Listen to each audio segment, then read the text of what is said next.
King, this church is as good a place as any to go back over your commitment to the civil rights movement.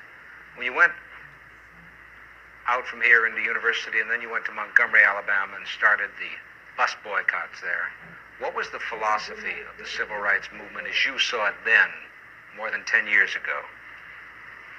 Well, I would say then the philosophy was that we must go all out to use legal and nonviolent methods to gain full citizenship rights for the Negro people of our country.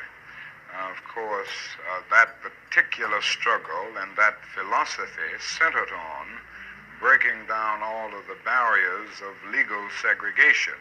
So I would say that in that period, the basic thrust for the gaining of citizenship rights for Negroes was to end the humiliation surrounding the whole system of legal segregation.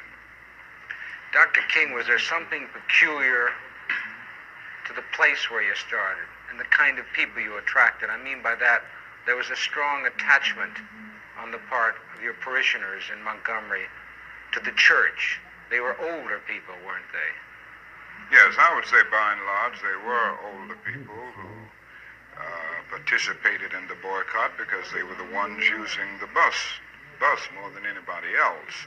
And Montgomery was a community predominantly church-centered, so that it was very easy to get to the vast majority of Negroes because they were in some way connected with a church in the community.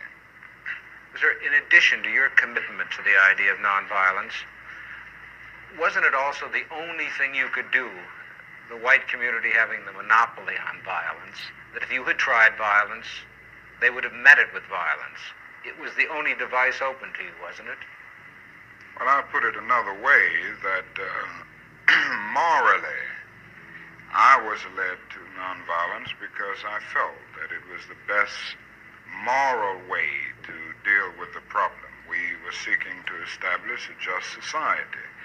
And it was my feeling then, and it is my feeling now, that violence is certainly much more socially destructive, and it creates many more social problems than it solves. So I was led to nonviolence for deep moral reasons. Now, there is no doubt about the fact that in our struggle in Montgomery and all over the United States for that matter, nonviolence is also practical.